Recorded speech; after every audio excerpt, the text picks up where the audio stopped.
Hello అండి, అందరికీ నమస్కారం. తమిళనాడు, కేరళ ఎన్నికల్లో ఎవరు గెలిచే అవకాశం ఉంది? సర్వేలు అయితే కన్ఫ్యూజ్ చేస్తున్నాయి కదా!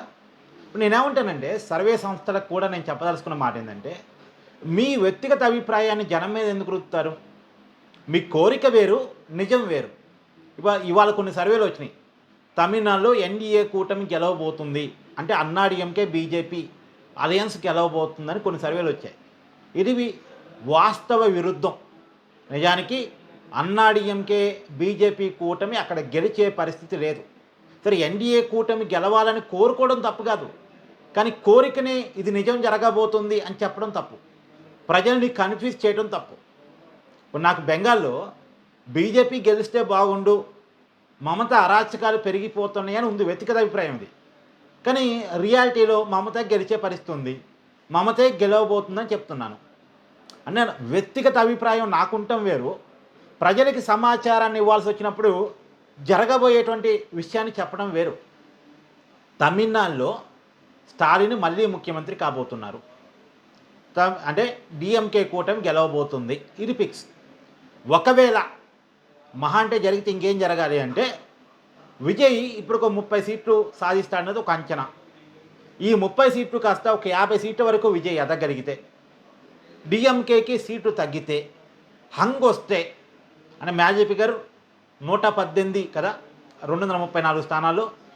ఆ 118 సీట్లకి ఏ పార్టీ చేరుకోకపోతే, ఈ విజయ్కు ఉన్నటువంటి 40-50 సీట్లు ఏదైతే ఉంటాయో, 40 నుంచి 50 సీట్ల మధ్యలో విజయ్కి వస్తే, ఈ విజయ్తో కలిసి అప్పుడు అన్నాడీఎంకే, బీజేపీ కూటమి ఏమైనా అధికారాన్ని ఫామ్ చేయగలగాలి.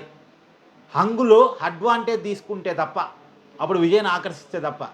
అంటే ఎన్డీఏ కూటమి అధికారంలోకి రావాలంటే విజయ్కి ఎక్కువ సీట్లు రావాలి, హంగు రావాలి. వల్ల విజయ్ అన్నాడీఎంకే, బీజేపీ కూటమితో కలవటానికి ఒప్పుకోవాలి, దానికి బీజేపీ ఒప్పించగలగాలి. ఇది జరిగితేనే అక్కడ ఎన్డీఏ కూటమి అధికారంలోకి వస్తున్నట్టు లెక్క. ఇప్పుడైతే అక్కడ ఉన్న పరిణామాలు ఖచ్చితంగా డిఎంకే కూటమి అధికారంలోకి వచ్చే అవకాశం ఉంది, అది అక్కడ నడుస్తుంది. తర్వాత కేరళ వరకు వచ్చేసరికి, కేరళలో LDF versus UDF tug of war నడుస్తుంది. సార్, ఎవరు ఎన్నించుకోనండి, ఒకళ్ళు ఎల్డీఎఫ్ అనొచ్చు, ఇంకోళ్ళు యూడీఎఫ్ అనొచ్చు. ఇక్కడ ఎవరికి ఇచ్చుకున్న ఇబ్బంది లేదు, ఎందుకంటే టగ్ ఆఫ్ వార్ ఉంది. ఎవరైనా గెలవచ్చు, ఎవరు గెలవటానికైనా స్కోప్ ఉంది.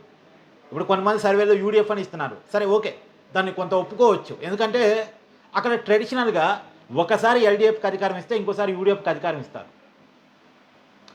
ఆల్రెడీ ఎల్డీఎఫ్కి ఆ సాంప్రదాయాన్ని పక్కన పెట్టి మరీ వరుసగా 2 సార్లు అధికారం ఇచ్చారు కాబట్టి ఈసారి యూడీఎఫ్కి ఇద్దామనేటువంటి ఆలోచన ట్రెడిషనల్గా కేరళ వాళ్ళకు ఉంటుంది.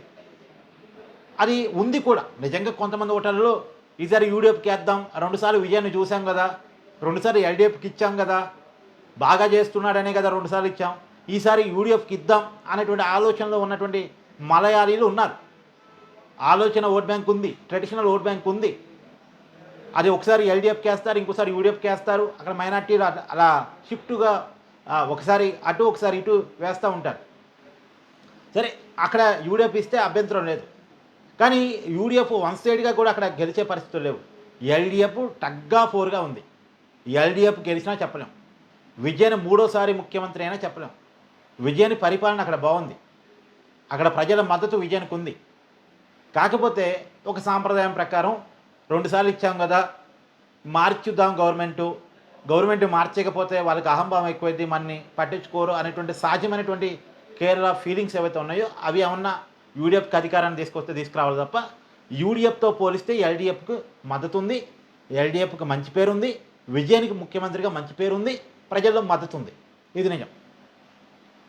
చూద్దాం కేరళలో ఏం జరిగింది అనేది. కానీ తమిళనాడులో అయితే డిఎంకే కూటమి అధికారంలోకి రాబోతుంది, ఇవి కొంత ఫిక్స్. Thank you.